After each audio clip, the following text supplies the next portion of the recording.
दो क्वेश्चन आपको बताया है स्थायी बंदोबस्त व्यवस्था एक प्रमुख विशेषता का वर्णन करें। ठीक है। और एक क्वेश्चन आया है भक्ति आंदोलन क्या था और इसके प्रभाव क्या थे। हाँ, वो क्वेश्चन शायद बना है, अगर मैं और इसको भी नोट कर दूं। ठीक है। पहले ये तो क्वेश्चन को इसे और इसमें जो दिक्कत है उसको कर लिया है, बाकी लोग बच्चे बना रहे हैं। सबसे पहले आते हैं अस्थायी बंदोबस्त व्यवस्था। तो अस्थायी बंदोबस्त व्यवस्था शुरू कब हुआ? ये शुरू होता है 1793 में। अस्थायी बंदोबस्त व्यवस्था कब शुरू हुआ? 1793 में। शुरू कौन करता है? Lord Cornwallis. इसीलिए इसको कहा जाता है कॉर्नवालिस कोड। शुरू किसने किया था? Lord Cornwallis. इसीलिए कहा जाता है इसको कॉर्नवालिस कोड कहा जाता है। ये लॉर्ड कॉर्नवालिस कौन था? तो लॉर्ड कॉर्नवालिस, हाँ बोलिए, नंदी बोला था तो बोलिए। ये था बंगाल का गवर्नर जनरल। बंगाल का गवर्नर जनरल और ब्रिटिश प्रशासन। ब्रिटिश प्रशासन। लॉर्ड कॉर्नवालिस कौन था पता चल गया? अपना वो कॉर्नवालिस कोड कब आया पता चल गया? मतलब अस्थायी बंदोबस्त कब आया, व्यवस्था कब आया पता चल गया। अब सवाल आता है कि ये अस्थायी बंदोबस्त व्यवस्था शुरू कहाँ किया गया? सबसे पहले शुरू कहाँ किया गया? तो सबसे पहले शुरू किया गया बंगाल में नहीं, शुरू किया गया बंगाल प्रेसिडेंसी। शुरू किया गया बंगाल प्रेसिडेंसी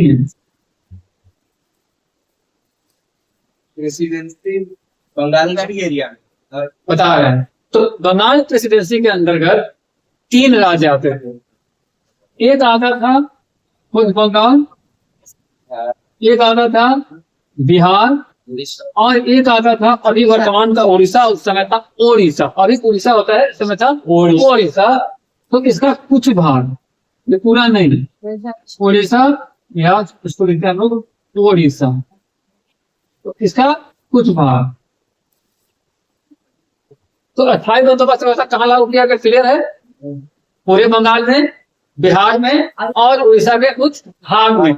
लेकिन आपसे क्वेश्चन अगर पूछ देगा 1 नंबर में या एमसीक्यू में कि सबसे पहले कहाँ लागू हुआ, तो फिर आप फंस जाओगे क्योंकि तीनों जगह से कब लागू हुआ। तो यहाँ आंसर होगा बंगाल प्रेसिडेंसी। हाँ, अगर बंगाल प्रेसिडेंसी ऑप्शन नहीं देता है और तीनों दे देता है तो ऑल ऑफ दे सकते हैं, या फिर आप वो भी ऑप्शन नहीं हो तो फिर बंगाल तो एक रहेगा या बिहार रहेगा, कोई भी रहेगा, तो जो रहेगा उसे मार दो। लेकिन अगर सब्जेक्टिव में आप हो तो आपको यही तरीका अपनाना होगा। क्लियर है? इसमें क्या है कि इसकी व्यवस्था विशेषता क्या क्या थी, इसमें आपका पूछ रहा है। देखिए पूछ रहे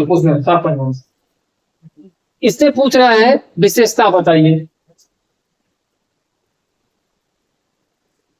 तो पहला विशेषता इसका यह था कि जमींदार को भूस्वामी घोषित किया गया।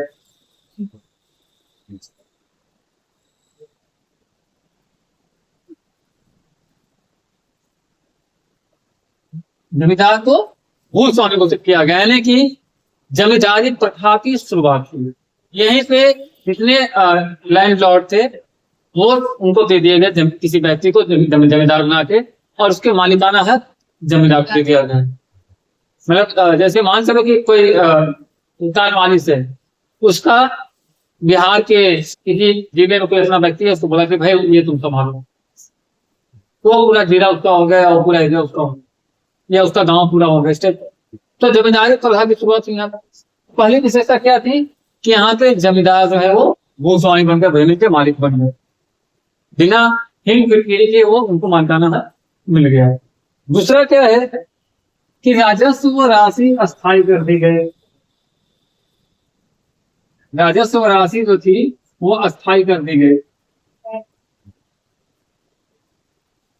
यानी कि जो जमीन से या राजस्व जो प्राप्त करना था सरकार को, वो 1793 में फिक्स कर दिया गया। मतलब उसको ना घटाया जा सकता था और ना ही बढ़ाया जा सकता था। अब अलग अलग जगहों के लिए अलग अलग रेट होगा ना। अब वो तो मान चलो किसी को 5 कट्ठा जमीन मिल रहा है तो 5 ही कट्ठा देना पड़ेगा, किसी को 50 कट्ठा मिला तो 50 का देना पड़ेगा। एक रेट फिक्स कर दिया गया और वही रेट तय हो गया। उसके बाद उसको बढ़ाया जा सकता था ना घटाया जा सकता था। उसके पहले क्या था कि फसल पे लगाना लगता था, उत्पादन हुआ तो ज्यादा देना है और उत्पादन हुआ तो कम देना है। इसमें समस्या क्या थी कि भाई हमेशा आपको उत्पादन पे ध्यान रखना पड़ता है कि कितना उपज हुआ। उपज का 1/11 भाग लेता था इससे पहले, एक 11वां भाग। तो इसमें तय कर दिया गया कि अब उपज नहीं, आपको फिक्स कितना देना है इस जमीन का। ठीक है, ये दूसरी विशेषता थी। तीसरी विशेषता क्या थी कि जो राजस्व संग्रह था इसकी जिम्मेदारी जमींदार को दे दी गई। जो टैक्स कलेक्शन का काम था सरकार नहीं करेगी, कौन करेगा? जमींदार करेंगे। तीसरी विशेषता हो गई।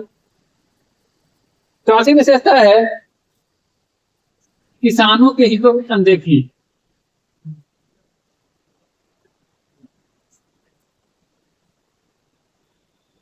यहाँ पे किसानों से बात नहीं किया गया, ठीक है, किसानों के हितों की अनदेखी की गई। अब मान लो कि जमीन जमींदार को बना दिया गया, अब हमको नहीं टैक्स देना है अंग्रेज को, किसान से तो कोई लेंगे अपनी अंग्रेज का। अब इसमें क्या हुआ कि जमींदार लोग जो है किसानों पे मनमाना टैक्स लेने लगे। जमींदारों के तो टैक्स फिक्स हो गया कि आपको साल में इतना देना है, लेकिन वो क्या थे कि मनमाना टैक्स वसूलना शुरू कर दी। अगर हम जमींदार को मनवा 5 लाख लेंगे, जमींदार को मनवा 500 लेंगे, कोई लिमिट नहीं रह गया। अब जमीन तो पूरा जमींदार का था। तो यहाँ पे क्या हुआ कि किसानों के हितों की अनदेखी हुई। पांचवा क्या होगा विशेषता? तो पांचवा विशेषता ये था कि स्थिरता है। अब तो जमींदार टैक्स देगा, उसमें तो कोई चेंज ही नहीं है। सरकार को पता चलेगा हमको इतना टैक्स मिलना है। उपज पे था तो भाई उत्पादन उतना कम मिलेगा, उत्पादन ज्यादा मिलेगा, वहां तो सब पेश आता था ना। यहाँ स्थिरता था, तो स्थिरता ने से क्या था कि सरकार को आय अधिक हुआ। तो स्थिरता से सरकार की आय में वृद्धि।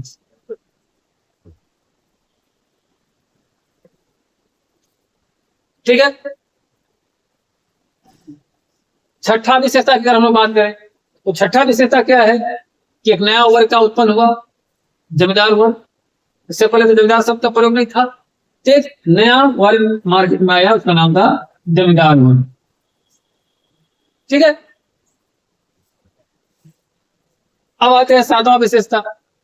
तो सातवां विशेषता होगा कृषि विकास में अनदेखी। कृषि विकास में अनदेखी। अब देखो क्या हुआ कि भाई जमींदार को दे दिया गया जिम्मा, तो जमींदार फिक्स कर दे टैक्स। अब जमींदार खेती में तालाब बनवाएगा, सिंचाई का व्यवस्था करेगा, कुआं बनवाएगा, वो तो किसान को दे दिया जमीन, उसको पैसा इतना चाहिए पैसा। तो जब एग्रीकल्चर है उसका डेवलपमेंट जो अंग्रेज सरकार कर रही थी वो पूरी तरह से बंद हो गया। क्या तो पॉइंट हो गया? 7 को एक और। 8वां है कर्ज और लगान नीति का विस्तार। ठीक है, 4वां पॉइंट क्या है? कर्ज और लगान नीति का विस्तार। कर्ज। अब जमींदार दे दिया जमीन और तुमको बोला कितना देना है टैक्स, खेती नहीं हुआ तो टैक्स तुमको देना पड़ेगा, तो कर्जा लेके दो। अब जो टैक्स का राजस्व था वो जमींदार लेता था, जमींदार आपसे जो ले रहा है वो क्या ले रहा है? लगान। लगान के सिनेमा में बना था ना आमिर खान वाला, क्रिकेट खेल के लगान वसूलता था। तो क्रिकेट नहीं, क्रिकेट, सॉरी। तो ये 8 विशेषताएं थी और यही कॉर्नवालिस कोड है। कोई क्वेश्चन कीजिए, उठाओ। तो अस्थायी बंदोबस्त व्यवस्था से रिलेटेड कोई क्वेश्चन आ जाएगा तो बन जाएगा। इससे आसान आई थिंक हमको नहीं लगता कि और बताया जा सकता है इससे आसान होता है। या किसी भी और डाउट है तो पूछ लो अभी भी। चंदन, एक्सप्रेशन आपको बता कोई डाउट है तो पूछ लो। कोई डाउट नहीं है ना? शिवम, डाउट नहीं जाते। विकास, रोशन, कर और लगान। कर और लगान। कर नहीं है, कर्ज है।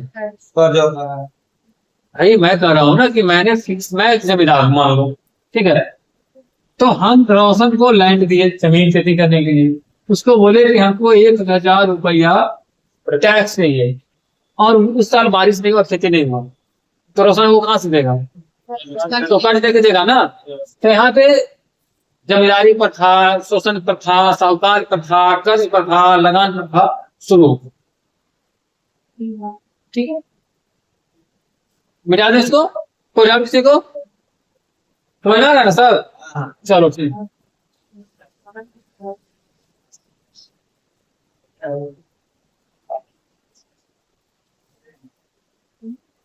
अगला क्वेश्चन पूछा गया था कि भक्ति आंदोलन क्या है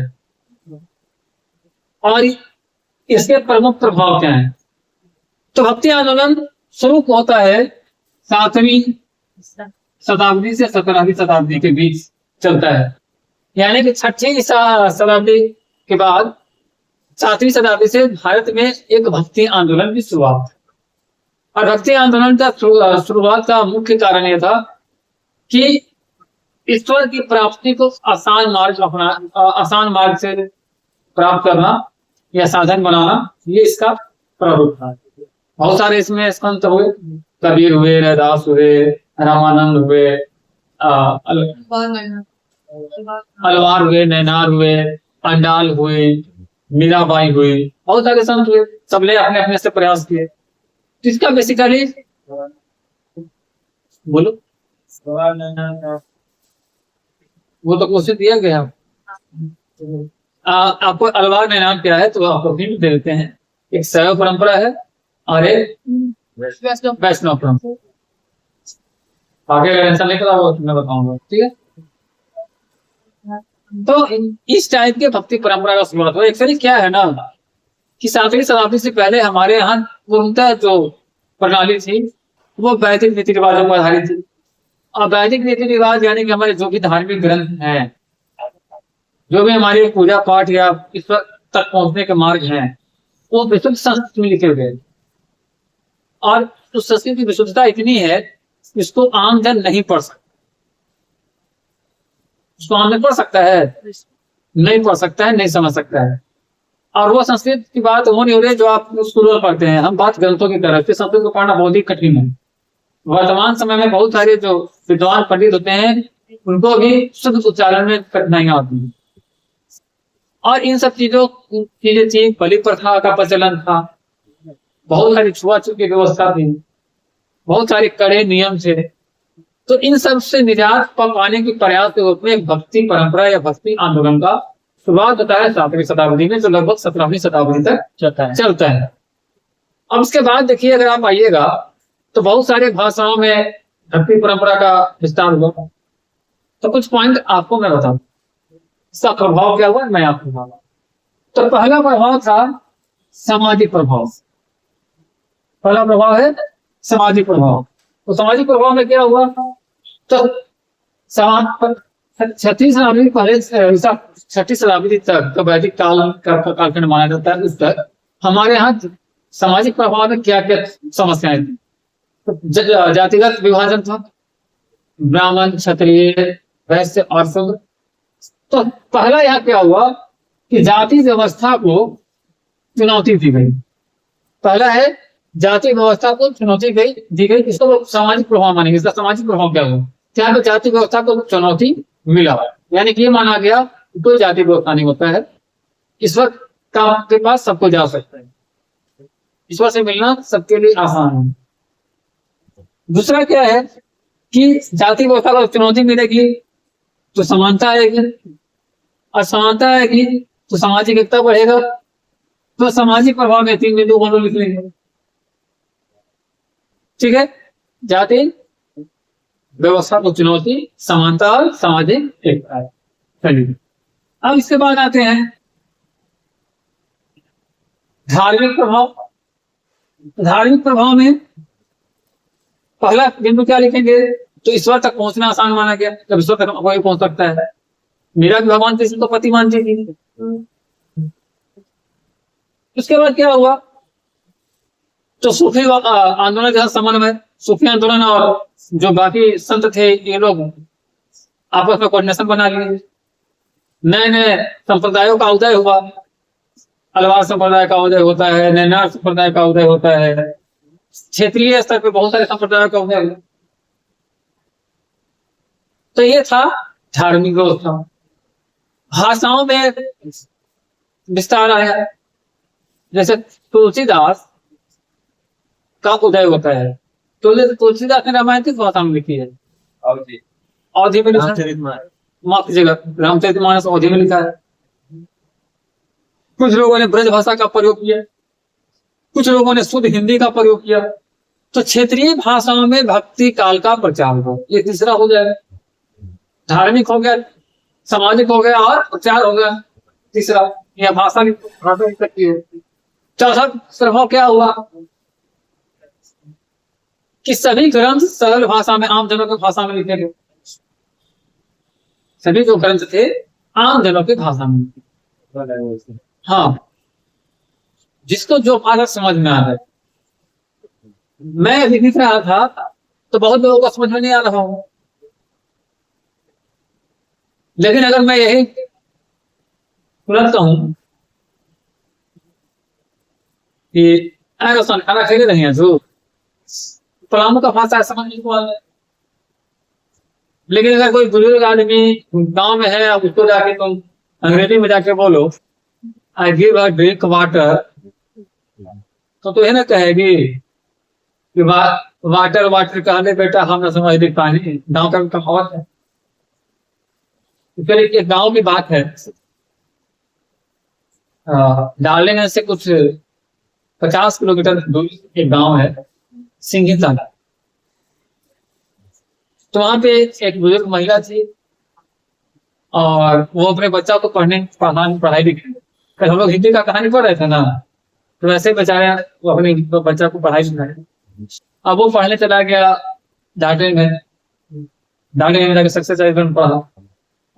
वहां उसकी मुलाकात प्रियांशु, शिवम, स्वाति, नंदिनी, चांदनी, रोशन, विकास, चंदन जैसे विद्वजनों से हुआ, विद्वान विद्यार्थियों से हुआ। अब वो हिंदी पढ़ना भुला गया था, अंग्रेजी में बोलने लगा। अब वो घर गया, उसको बुखार हो गया। तो तड़प रहा था बुखार से, दवा खाने के लिए पानी मांगा तो पानी बोलना भुला गया था। वो बार बार वाटर वाटर बोल रहा है और कान में लगाया रहता था। थोड़ा सही हो गया था ना, तो कान में हेडफोन से लगाया रहता था। तो उनकी मम्मी थी, सोची ना मेरा बेटा कहीं अंग्रेजी में बात कर रहा है, वाटर वाटर वाटर करके, या कोई गाना सुन रहा है। ऐसे ऐसे बुखार से कांप रहा था, तो उनसे जब मम्मी को लगा रही थी डांस कर रहा है वाटर वाटर बोल के, और ऐसे ही कर करके उसका प्राण निकल जाता है, उल्टा मर जाता है। तो गांव वाले आते हैं तो पूछते हैं कि एकरा कुछ हो रहे, तो कुछ नहीं हो रहे, गाना सुनत रहे, नाचत रहे, वाटर वाटर गाना कर करके तो बैठो। तब उसको सब बताया कि आंटी, दादी माँ, चाची माँ जो भी बोलता था कि वाटर मने रवा से पानी मांगत रहे, तो वही बोलते हैं कि वाटर वाटर कहले बेटा हमने समझ भी पानी। तो कहने का मतलब है कि भक्ति आंदोलन में इस चीज का प्रभाव पड़ा, लोकल लैंग्वेज का बढ़ावा मिला, नई नई भाषाओं में धर्म का प्रचार हुआ। सूफी परंपरा और हिंदू के जो गुरु थे, धार्मिक संत थे, ये लोग का संबंध प्रगाढ़ हुआ। अगले के एक बार आप इसमें देख सकते हैं कि ये प्रचार प्रसार घर घर तक पहुंचा, गीत के माध्यम से पहुंचा, गीत गा के नहीं सभी लोग, मीरा बाई की बात कर लो, उल्टी खोपड़ी की बात कर लो।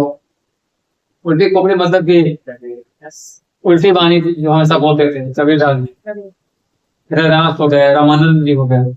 17वीं शताब्दी के बाद पुनः हिंदू पुनर्जागरण होता है और बहुत सारे ब्राह्मणवादी लोगों का उदय होता है, जैसे राजा राममोहन राय जैसे संत का उदय होता है, और पुनः फिर हम लोग हिंदुत्व की ओर वापस आए।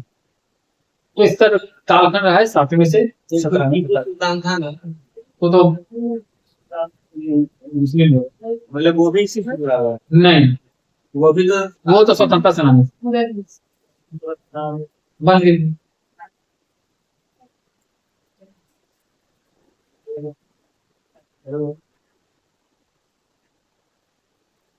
ओवरऑल ठीक है ये।